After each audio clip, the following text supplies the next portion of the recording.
Hello friends, welcome back. Sorry if I sound kind of tired. I've tried to film this plenty of times, but I kept messing up, so I had to start over. Bobby's gonna be sitting with me the whole video probably.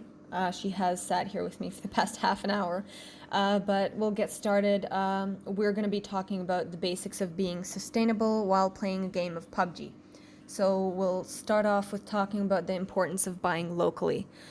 Whether it's food, clothes, house appliances, or anything else, always buy locally made products, as items that aren't are shipped all around the world for basically no reason. Just buy local, there are plenty of options. Next, secondhand. Always try to buy secondhand clothes and other house appliances, whatever you can find basically.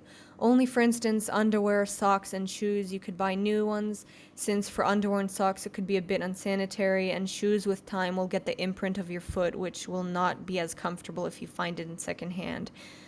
For instance, though, if I see underwear or socks that look completely, completely clean, maybe even almost new, and completely usable at a secondhand shop, I'll probably buy them. You should always first try to buy secondhand, but if you buy something new, make sure it's made from sustainable materials only.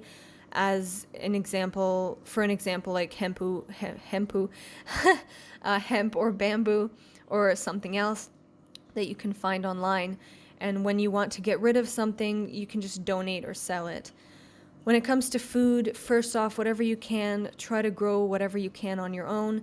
It's also a very rewarding experience. When you shop for food, make sure to pick out the less good-looking produce, since it's naturally more appealing to the eye to pick out all the perfect ones. Then the ones that are less nice end up rotting and need to be thrown away. Obviously, you're not going to be picking anything rotten or moldy, but oftentimes workers will also throw the less attractive foods, so by picking them, you're saving them from being wasted. Most times it's just the peel that looks a bit less good, and if you don't want to eat that, you can just peel it off. Also, shopping for anything, try to buy or use the least plastic and other packaging. Whether you're buying something wrapped in it or using bags, bring bags from home and try to purchase anything you can without any packaging. Obviously, sometimes it's unavoidable, but try as best as you can. Food-wise, sometimes it's easier to just buy takeout or buy a pre-prepared item from a restaurant or store that you just have to heat up. It's really quick and easy, but it all comes in cheap, single-use, easily breakable, mostly plastic containers that are almost always non-reusable. Sorry. So opt for cooking with whatever you've got at home. You could always prepare extra to freeze for whenever you're too lazy or don't have time. And if you cook with water, use less than needed. Most times, if necessary, you can just add a bit more and then use the unsalted water as plant fertilizer and just water them with it. I'm just going to say that, for instance, cooking pasta with water, most of the time I cook pasta, I leave a few pastas that are just sticking out of the top. I mix the water sometimes, but I make the pasta like that. It's never dry, it's never crusty or disgusting. It just tastes like normal pasta. Also, I can't stress enough how beneficial a plant-based diet is to the planet, especially considering that animals eat and drink way more than us, and we often force feed them as well, and we all obviously also forcibly overbreed them. We are using tons of resources for that, as well as burning down huge forests to make room for more farms and slaughterhouses.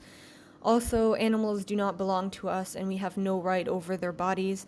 They cannot consent to anything we do. It's all forced. Either way, regardless of animal rights, a plant-based diet is best for the planet and our health as well. We'll move on to cosmetic products and cleaning detergents next. About 90% at least, I guess, about 90% of these types of products come in non-recycled thick plastic bottles or boxes containing soaps, creams, sunscreens, and other different cleaners and stuff that will usually contain harmful materials for the planet and also sometimes for your skin and your health if you breathe it in. In this situation, I like to think of it as a step-by-step kind of thing, as in the first thing being the most important and the next a last resort. The first one would be to make whatever you can, and the things that you can't make, buy package free completely. Make whatever you can, like moisturizers, cleaners, etc., and it's not only great for the environment, but also harmless to you, young kids, and animals. Whatever you can't make, buy for instance bar soaps and shampoos, bar laundry and dish detergent, and use a reusable cloth to wipe things off. You can make a cloth simply by just taking an old damaged clothing item and cutting it up and using it to wipe off counters and stuff. Also, make sure these bars are vegan and cruelty free. If you can only find packaged bar products, that's still fine. Also, just make sure that the bar specifies on it that it's made sustainably. Next, meaning that you can't find anything in bar form or you can't make anything. Bobby, move. Stoop, you're stepping on stuff. Thank you. Jesus. Sorry. But yeah, so if you can't find anything that's bars or you can't make anything, look for a company that's specifically sustainably made. So like look for bottles of sustainably made natural cleaners and other like shampoos, soaps, and stuff like that. Nearly all the time, since it's a sustainable company, those bottles will be recycled, as in made from recycled material, and make sure to recycle whatever you can. Glass, cloth, plastic, paper, and others, everything, like a lot of the things that you buy can be recycled. Lots can be recycled basically, so everything can be recycled almost, I think at least. So just do it, it's not that hard. The next topic would be water waste and electricity use. We'll start with the water. Whenever you wash yourself or other things, use a low flow and turn off the tap whenever you don't actually need it. Now, especially in the winter, it's important to do whatever you can with cold water. Obviously, this is like completely forgivable if you don't, because, you know, it's cold outside, and then using cold water, which is even colder in the winter. But, you know, just do whatever you can with cold water, since it uses up tons of energy to heat it up. Showers, if are hot, are even more important to make as quick as possible. Putting a timer helps me finish quicker personally. And in the summer, whatever you can, cold showers are also healthy for you, but if you physically can, try to take at least some cold showers. I try to do this. Obviously, I sometimes take hot showers in the summer as well because I just like it more. Electricity-wise, just don't turn on lights and other appliances if you don't actually need them. This includes heaters and the AC. Try using an ice pack or dressing up and a heat pad first. I also just want to mention something I forgot to mention in the script. Woo! About water use is that flushing the toilet, you should only flush it when you actually need to. For instance, if you're just gonna pee, then you don't really need to. It can waste gallons of water for a single flush, and it just wastes tons of money. Money and water as well. I've done a video all about water waste, so you can go look at that and see more specifically about toilets and stuff like that, and other like water wasters, like big popular water wasters.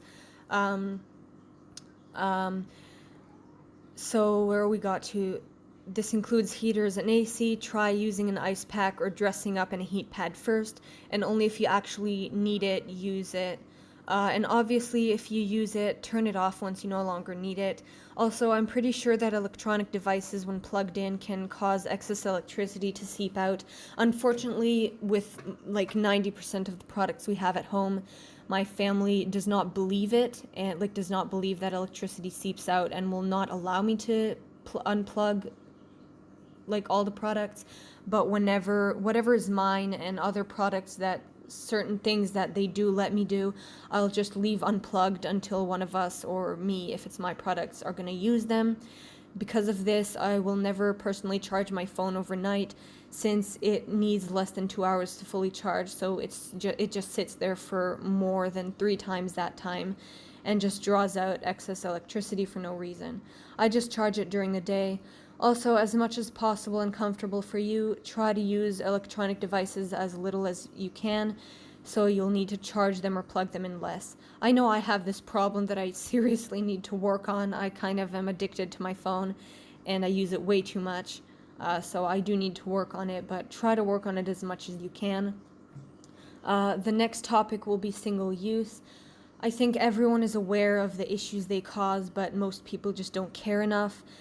Obviously, a biodegradable single-use product is better than plastic, and usually single-use products like cups and cutlery can easily be reused. But it's still better. It's still It's still single use, and it still wastes tons of resources that the planet made. Just buy or make reusable versions. If you're a human person who bleeds from their vagina monthly, have a period, you can use like reusable pads in a menstrual cup. I personally prefer a menstrual cup since reusable pads are way better than plastic, and last for years. They still need water to wash them out properly, which can waste a little more water, but it's definitely better to waste a little more water than to be wasting lots of plastic that just ends up in a landfill and, damaging the earth. Straws, for instance, you can just live without them, but if you're like me and really, really want and like straws, you can find what was that sound? Woo! You can find plenty. Beep, beep. Why did this start now? You can find plenty of different types that are reusable, like glass, silicone, metal, or bamboo. Probably other materials exist, but buy reusable ones.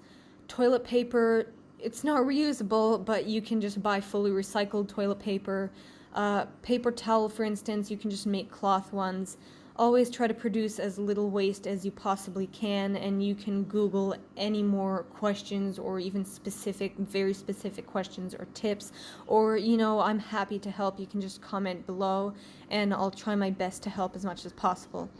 If you want to read a book, for instance, you can either buy secondhand or borrow from a friend or go to a library. You could also just buy an online book, do taxes online and request to not get any spam in your mailbox. That just wastes much more paper and ink. Also, when studying for anything, use an electrical device as much as possible. You can always delete it later instead of permanently damaging and wasting paper and other resources like pens and erasers. If you need the paper, get fully recycled paper. You can also make your own what was I? Oh, that was a different part. I forgot to mention that. You can get fully recycled paper if you need the paper, if like the studying places like schools or like universities like force you to use paper. You can just buy recycled paper and try to, buy recycled pencils instead of pens and stuff like that. Whatever is as clean energy, like whatever is as friendly to the environment as possible. You can also make your own candy and chips. This is food-wise. You can also make your own candy and chips and stuff like that, and cakes to waste even less plastic and other packaging, and it's really fun. Also, there are plenty of things you can DIY. Try to be creative or look for tutorials online. There are plenty of things you can do. You'd be surprised. Just think creatively or look for tutorials. Anything you can think of, try to make things yourself before you even just consider buying it. It's a lot easier than you think. It really is. Like, I have a hard time following tutorials and instructions, and I didn't even look for a tutorial. I managed to make something completely myself, and it's really easy. Also, another fun but kind of unsanitary-ish activity that I want to do. I didn't start it yet, but I am planning on doing it with my friend. That it's Terra Novella on YouTube. That's my friend. I'll link her account down below. The unsanitary-ish activity would be dumpster diving. You might find something you love and not need to buy it if you even wanted to in the first place. Most times there are fully usable, new-looking, non-broken products that people just didn't want. Like, oftentimes it could be gifts that someone didn't want and they couldn't get rid of it, so they just threw it away. Also, you should also make it a habit to pick up garbage from wherever it doesn't belong to make sure the planet is clean and to avoid some animals from seeing it as food, because that does happen. And you could also donate to organizations who help with sustainable projects, and, you know, just help keep the world a healthy, beautiful, healthy, beautiful, and clean place for everyone to live on. That's the end of the video right now. I hope you enjoyed. I don't really have much else to say, except for thank you so much for watching. I really, really appreciate it if you watched until here. Another thing I just wanted to say is that for smaller YouTubers, it's even more important to, you know, like, get watch time, because that's what counts in YouTube. So if you find a video boring but you're subscribed to someone and you usually like their content, something that would be really helpful to do is to just, you know, click on the video, like it, or, you know, you don't even have to like, you can just comment an emoji or something and just click the video and let it run while you're just going to do something else, so it'll count the watch time without you having to just sit there, bore yourself to death and watch it if it's a specific topic you don't like or you're not interested in, or you are but it's just kind of seems to drag out. It really helps smaller YouTubers. Also, it helps them improve as well. Another thing that would really help the smaller accounts especially is sharing their accounts with other YouTubers, sharing their accounts on your Instagram, sharing with your friends and family, and engaging with the videos as well. For instance, liking, again, the watch time, and commenting helps as well. All of those things, engagement, really help boost our videos. So if you could just do that, it really helps, and thank you so much. I really hope you liked the video. I hope it wasn't too long and naggy. If you have any questions, again, feel free to comment down below. I love you all so much, and if you want to see more from me, please subscribe, like the video, you know. I really, really appreciate it. Thank you so much. I love you all so much. I appreciate every single one of you. Have a great rest of your day or night. Bye!